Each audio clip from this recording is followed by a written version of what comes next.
Record of Ragnarok is a manga about life and death battles between gods and humans, where most deities wield divine weapons. So, which weapon is the strongest? Below is a ranking based purely on the actual power of each weapon, not counting the user's abilities, and only considering what has been shown in the manga. Starting at 7th place, we have Poseidon's Trident. Its name certainly sounds divine, but in reality, when judged solely by its inherent qualities, it possesses no special abilities whatsoever. It is simply a massive trident, with all its power coming entirely from Poseidon himself. In my opinion, it's not an ideal choice for someone as fast as he is. Typically, high-speed fighters need a weapon with good aerodynamics, something light and easy to control to keep up with swift movements. Yet this trident is rather bulky, resembling an oversized fork more than an optimal weapon for speed. While Poseidon still demonstrated terrifying power with it, that was thanks to his own skill and speed, not because of the trident itself. Next, in 6th place, is Hades' spear.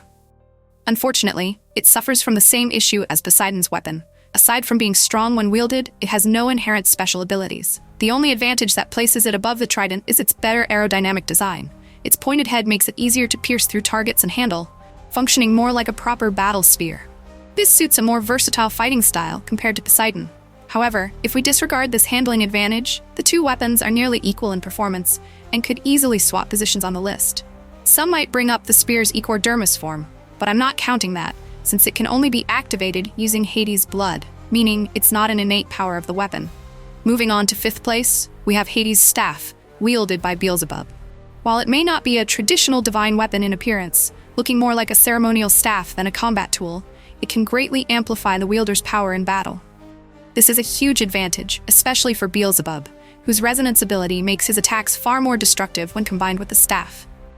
Without it, I firmly believe Beelzebub would have lost outright, as he relies on it for almost every attack, especially his ultimate hell technique, Chaos, which requires placing both hands on the staff's core to unleash a devastating explosion. Even defensively, he uses the staff to channel power into forming a solid shield. For these reasons, Hades' staff deserves to rank above the first two weapons, which have no notable abilities, but it still falls below the truly dominant divine weapons with overwhelming combat capabilities. In 4th place, we have Heracles' Club, a formidable weapon held back by the minor rule, stated at the beginning. Only feats shown in the manga are counted. In theory, this club draws power from the 12 labors Heracles completed to become the god of war or god of strength, depending on the source. However, in his battle against Jack the Ripper, the manga only depicts 4 of these labors, with only 3 clearly explained. This limits the reader's ability to grasp the weapon's full potential. In practice, Heracles' club also carries self-destructive drawback. Each time he uses the power of a labor, he must sacrifice part of his own life force.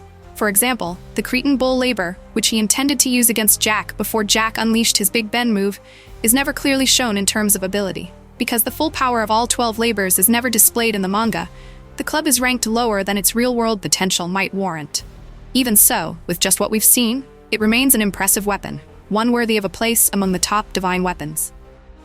Moving into the top 3, 3rd place goes to Buddha's Six-Realm Staff, an exceptionally versatile weapon, distinguished by the 5 forms revealed during the Round 6 battle against Zerofuku and Hajun, each with its own distinct combat function.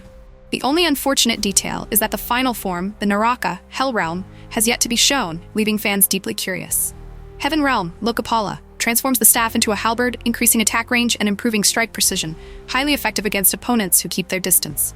Human Realm, Asakya, transforms the staff into a short sword, ideal for close combat. This form forces Buddha to engage at point-blank range, allowing him to fully utilize his agility and personal skill. Animal Realm, Nirvana, transforms the staff into a heavy mace covered in sharp spikes, delivering far more devastating and destructive blows, inflicting massive damage while also exerting psychological pressure.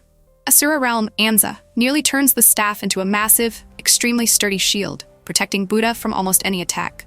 This is a major advantage, as very few divine weapons in the series possess such outstanding defensive capability. Most gods must rely on their innate power to form shields, rather than their weapons. Prita Realm, Prita, the most powerful form shown so far, transforming the staff into a giant lion-headed scythe capable of firing energy blasts from its mouth, making each strike not only more destructive but also far more penetrating. That said, the staff does have one drawback. Its transformation depends on Buddha's emotions, meaning he cannot fully control when and how it changes form. In battle, this essentially means the weapon chooses the most fitting form on its own, sometimes at less than ideal moments, creating a slight disadvantage compared to weapons whose forms are entirely under the user's control. In second place is a weapon that will likely surprise many, Zerofuku's Blade of Misery. This is a unique weapon because it is created directly from his own body, rather than being forged by a god or legendary craftsman. The more Zerofuku sinks into pain and despair, the larger and more powerful the blade becomes, with its entire edge covered in sharp, menacing spikes. This makes it an exceptionally dangerous weapon in prolonged battles, especially against stronger opponents. The more he fails, and the more he struggles to defeat his foe, the more his power surges, creating a vicious cycle of strength that is almost impossible to stop.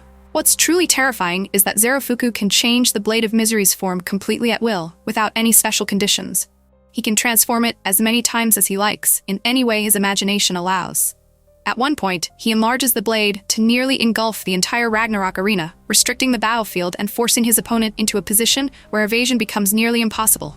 In another form, the blade splits into countless tentacles, or individual segments that relentlessly pursue the target, almost as if the weapon had a mind of its own, making defense virtually futile. This power was so overwhelming that even a seasoned fighter like Buddha broke into a cold sweat when facing it.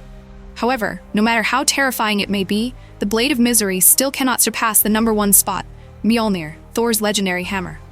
From its very first appearance in the manga, Mjolnir was introduced as the mightiest divine weapon capable of splitting both the ocean and the earth in half with a single strike. When paired with Thor, its power is elevated to an entirely new level, unleashing devastating bolts of lightning with every blow. The manga even reveals that Mjolnir is almost like a living entity, capable of awakening so that Thor can tap into its full potential, revealing an inner core that resembles living muscle fibers with streams of raw energy surging through them. Mjolnir's peak power is also the single strongest attack in all of Shinju Mamura's work, and Thor is the only one capable of executing it. With its overwhelming destructive force and unmatched might, no other weapon is more deserving of the number one position in this ranking than Mjolnir. Finally, I'd love to hear your thoughts on this list of divine weapons. If you enjoyed the ranking, don't hesitate to leave a comment with suggestions for other lists you'd like us to make. We truly appreciate your contributions and love creating the kind of content you're excited to see. Thank you for watching until the very end. Goodbye, and see you in the next video.